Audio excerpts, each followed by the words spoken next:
na nga talaga, ay nako, iba rin naman talaga ang angas nitong kagandahan at kaseksihan nitong si Kim Chiu na hinanga sa kanyang Barbie doll figure.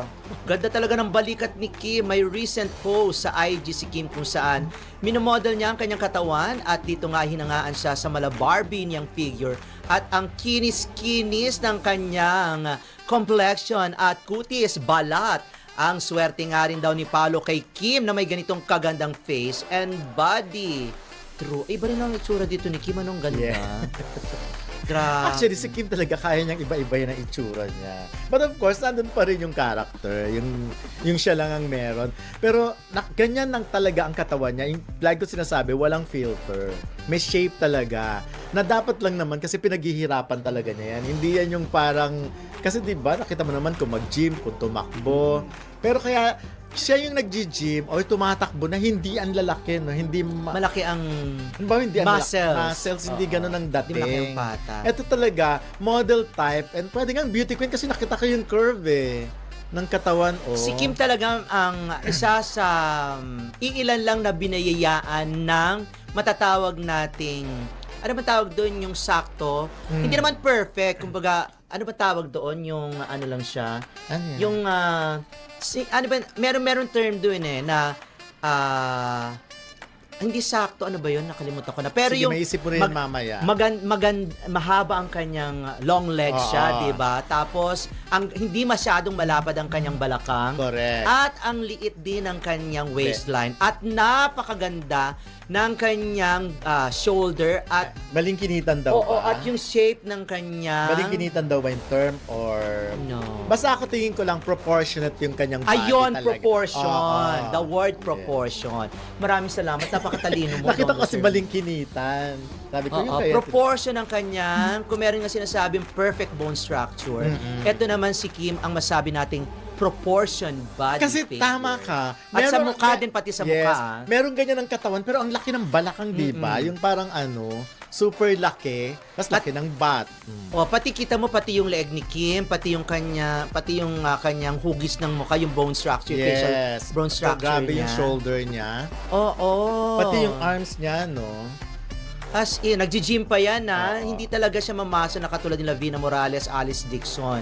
Pero may kita mo pag nag-flex siya ng kanyang braso, may muscle Yes. Diba? Yung punong-puno na yung pag-deliver namin ng mga lines, parang punong-puno lang ng buti pa siya meron. Naisip ko lang ngayon, mula nung nawala si Paolo, no, hindi nakakapag-workout si Kim. No, wala siyang hindi siya nagpo-post ba? Hindi siya nagpo-post. Parang wala siyang post ng workout. Abangan natin baka naman kapag ka nag-post na si Kim at saka si Paolo ng kanilang running o jogging sa Paris, ay baka makita natin tong dalawang ito. Pero very clear na, no? Pag nawawala yung isa, after a few days, mawawala rin yung isa. Yung ganun laging may pattern. Hindi pwedeng parang matagal talagang hindi sila nagkikita. At pag nag-workout ang isa, hindi po pwedeng walang isa. Palagi yan. Package deal yan. Yes. Hindi man nakikita. Kunwari, nag-post si Kim na hindi nakikita si Paolo doon sa gym. Pero, meron naman lumalabas sa picture na nandun din pala si Paolo. Correct. Well, yan mga katawan na ganyan, ang hanggang ngayon, ang para sa akin ay bukang bibig ko na lang.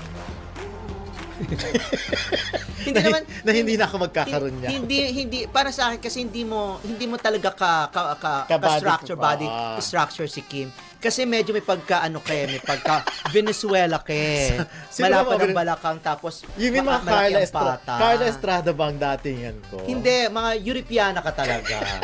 Espanyola ka talagang tunay. Kung Venezuela, di malalaki sila. Oo. Yung mga ganon. Runner kasi si Dondon. Para si Mami Guapa ba yan? Mga ganon. Hindi naman ganon. Si Carla Estrada, feeling ko magiging ganon ako. Sa balaka. Hindi, parang pa-Jollibee ka. Pero ako, siguro kung ako ay naging ganito katawan o naging ganito ang katawan ko kay Kim hanggang ngayon, siguro nasa akin si Paolo Abilino. Charot In lang. your dream. In my dreams. Dilulong maliwanag. Yes. So, bukas na lang uli natin pag-usapan yung tungkol na naman. Bakit ba ang dami na naman nagpo-push ng kay Emerald? Nakikita ko na naman. Buhay na buhay. Si Kim Chiu ay talagang hinangaan ng maraming netizens dahil sa kanyang Barbie doll figure. Napansin ng fans ang kanyang slim waist, toned katawan, at glowing na aura, lalo na sa mga photos niya na naka-fit outfits o swimwear. Madalas siyang mapuri dahil sa consistent niyang fitness routine, workouts at active lifestyle, healthy eating habits, confidence at good posture na lalong nagpapaganda ng overall look. Bukod sa physical appearance, marami rin ang humahanga sa kanya dahil sa kanyang pagiging hardworking at positive personality. Kaya naman hindi lang Barbie-like ang dating, may charm at charisma pa. Sa ganitong balita tungkol kay Kim Chiu, normal lang na maging usap-usapan siya, lalo na't kilala siya bilang public figure na laging nasa spotlight. Sa totoo lang, harmless naman yung ganitong klasing papuri. Ipinapakita lang nito na na-appreciate ng mga tao ang effort niya sa pag-aalaga ng katawan at overall image. Parte rin ito ng showbiz culture kung saan napapansin talaga ang physical appearance. Pero may isa pang angle dito. Magandang ibalanse ang ganitong balita. Oo, nakakatuwang purihin ang kanyang Barbie doll figure, pero mas mahalaga pa rin na kilalanin siya bilang isang talented na artista at hindi lang base sa itsura. Sa huli, mas tumatatak pa rin ang work ethic, talent at personality. Kung tutusin, positive naman ang dating ng balita. Admiration lang mula sa fans. Basta't hindi nagiging unrealistic standard para sa iba, okay lang itong ganitong appreciation. Ang balitang paghanga ng publiko sa Barbie doll figure ni Kim Chiu ay isang magandang halimbawa kung paano gumagana ang showbiz at social media culture sa panahon ngayon. Sa unang tingin, simple lang ito. Isang artista na pinupuri dahil sa kanyang magandang pangangatawan. Pero kung lalaliman, may mas malawak itong implikasyon sa kung paano natin tinitignan ang beauty, success at self-image. Una sa lahat, hindi maikakaila na deserved naman ni Kim Chiu ang ganitong klasing papuri. Kilala siya sa pagiging consistent pagdating sa fitness at healthy lifestyle. Hindi madaling makamit ang ganitong katawan, may disiplina, oras at effort na kaakibat nito. Kaya kapag nakikita ng fans ang resulta, natural lang na ma-impress at humanga sila. Sa ganitong aspeto, ang balita ay nagiging inspirasyon din sa iba na mag-alaga ng sarili, maging active at magkaroon ng healthier habits. Pangalawa, bahagi talaga ng industriya ng entertainment ang ganitong klaseng focus sa physical appearance. Ang mga artista ay hindi lang performers, sila rin ay visual icons. Sa kaso ni Kim Chiu, ang kanyang Barbie doll image ay nagiging bahagi ng kanyang branding. Nakakatulong ito sa kanyang marketability at appeal, lalo na sa endorsements at public image. Sa ganitong punto, ang balita ay hindi lang simpleng papuri. Isa rin itong patunay kung paano siya nananatiling relevant sa industriya. Pero mahalaga ring tignan ng kabilang side. Ang sobrang pag-highlight sa ganitong ideal na katawan ay naaring magdulot ng pressure sa ibang tao, lalo na sa mga kababaihan. Kapag paulit-ulit na ipinapakita na ito ang standard ng perfect body, may tendency na maikumpara ng mga tao ang sarili nila na pwedeng makaapekto sa self-esteem.